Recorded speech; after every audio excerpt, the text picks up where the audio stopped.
उन्होंने बिजली कर्मचारियों के कपड़े उतार दिए। कलेक्टर मुझे बोला कि और नहीं तो कपड़े तो वापस दिला दो साहब, नंगे हो गए सारे। सरकार झुकी कि नहीं झुकी? जब सरकार की जवानी की शुरुआत हुई थी 42 दिन शपथ के बाद, लगातार 42 दिन इस राजस्थान में कोई आंदोलन कर रहा था, वो हनुमान बेनीवाल कर रहा था कि मैं क्यों, मरना तो डॉक्टर साहब एक बार है, मैं इससे डरने वाला नहीं, इसको ही डराऊंगा।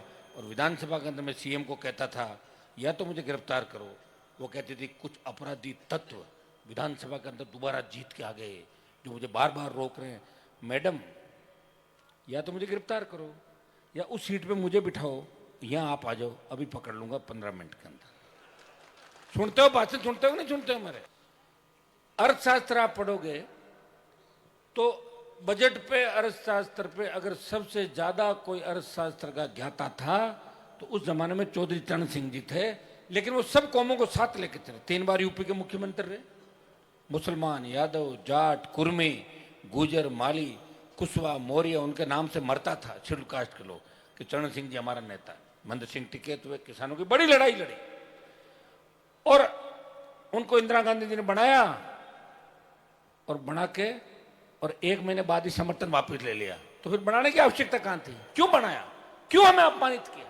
क्या 1 महीने के लिए कि तुम्हें बना रही हूं और बाद में हटा रही हूं ताकि तुम्हारा नाम हो, तुम बीच में हट गए थे? यह सोच थी कांग्रेस पार्टी की और यही सोच है भारतीय जनता पार्टी की कि जगदीप धनखड़ को एक तरीके से नजरबंद करके हटाया। मैंने वोट दिया धनखड़ साहब को और इसलिए दिया कि वो राजस्थान से आते हैं और मेरा एक वोट था, मैं क्यों दूं किसी को? मेरी पार्टी का फैसला मुझे ही करना है। आपको फोनों पे पूछा कहीं करना है कि दे दो धनखड़ साहब ने, राष्ट्रपति का कि दे दो उसको, उस महिला को जिसने, आदिवासी महिला को जिसने एक ऐसा दौर देखा कि उसके बच्चे चले गए थे और किन विपरीत परिस्थितियों में आदिवासी महिला संघर्ष कर रही थी। तो मैंने कहा भाई मैं तो आदिवासी को वोट दूंगा। 3 एमएलए और 1 एमपी मेरे एमएलए थे। हम किसी के कहने से नहीं, अपने मन से। लेकिन धनखड़ साहब को वोट देने के बाद मेरा उनसे अच्छा रिश्ता था। एक बार मैं मिलने गया, कह रहे आपने तो ऐसे कह दिया कि मेरे पास तो 150 ही वोट है। तो मैंने कहा एक काम करो धनखड़ साहब, मैंने वोट किसको दिया? कि मुझे दिया था। अच्छा आप मेरे क्या काम आ जाओगे? जैसे बताओ, आप मेरे लिए क्या कर लोगे राजस्थान में? आप मेरे लिए कोई कलेक्टर की बदली करा दोगे? क्योंकि मैं तो सीएम से लड़ता हूँ और जब मैं सीएम से लड़ता हूँ तो उपराष्ट्रपति को कोई नहीं पूछता। यहाँ दिल्ली वालों को फोन ही नहीं चलते स्टेट के अंदर। दिल्ली वाले बहुत से लोग भजनलाल को चलाना चाहते, चल नहीं रहा, ये अपने हिसाब से चल रहा है अलग से। तो बोले नहीं नहीं, ये तुमने 150 वोट का कह दिया इसलिए मैं तुमसे नाराज हूँ। मैं ज्योति को लाऊंगा, मैं ज्योति को लेके घूमूंगा और मैं ये करूंगा। मैंने कहा घूम नहीं पाओगे लंबे समय तक, तेजाजी महाराज का आशीर्वाद मेरे साथ है। 6 महीने में आप खुद ही चले जाओगे। चले गए खुद ही।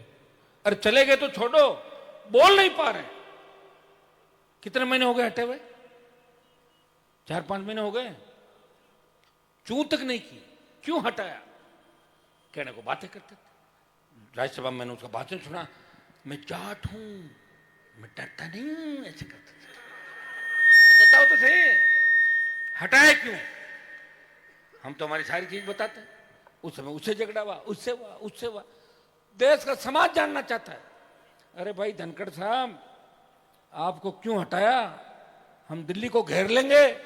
एक बार बोलो तो सही। तेरे से कहते हैं बोलूं क्या, बोलते ही पकड़ लेंगे। तो पकड़ने वाली बात है, पकड़ लेंगे इसलिए मर गए। सारे माड़ा फेरते हैं यहाँ पे। हनुमान आंदोलन करा, लाठी चले, गोली चले, गिरफ्तार हो। हमारे एक जिले का नेता जो बड़बड़ करता रहता हर टाइम, देखते उसको। यहाँ वसुंधरा जी की 13 के अंदर सरकार थी, उसमें वसुंधरा जी का तेजाब संस्थान में झगड़ा हुआ। आपको पता है, लोग घुस गए थे अंदर।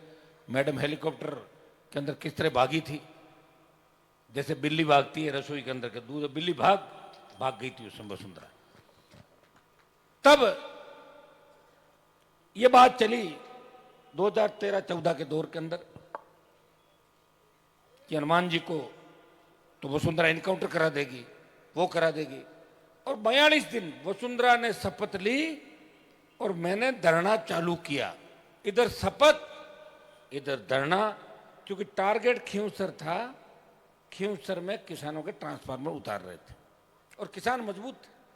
उन्होंने बिजली कर्मचारियों के कपड़े उतार दिए। कलेक्टर मुझे बोला कि और नहीं तो कपड़े तो वापस दिला दो साहब, नंगे हो गए सारे। मैंने कहा कपड़े उपड़े का मुझे नहीं पता, लेकिन मैं अब यहाँ बैठा हूँ और 42 दिन तक मैं बैठा रहा। पुलिस और हमारे भी इतनी दूरी थी।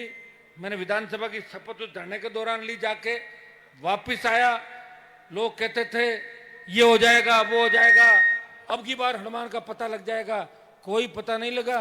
ये बैठे हैं सरपंच साहब और सारे, बता दो सरकार झुकी कि नहीं झुकी। जब सरकार की जवानी की शुरुआत हुई थी 42 दिन शपथ के बाद, लगातार 42 दिन इस राजस्थान में कोई आंदोलन कर रहा था, वो हनुमान बेनीवाल कर रहा था। उस समय डॉक्टर केवड़ीलाल जी मुझे कहते थे हनुमान उठ जाओ, इस औरत का कोई भरोसा नहीं, गोली चलवा देगी। मैं क्यों, मरना तो डॉक्टर साहब एक बार है, मैं इससे डरने वाला नहीं, इसको ही डराऊंगा। और विधानसभा के अंदर मैं सीएम को कहता था या तो मुझे गिरफ्तार करो, वो कहती थी कुछ अपराधी तत्व विधानसभा के अंदर दोबारा जीत के आ गए जो मुझे बार बार रोक रहे हैं।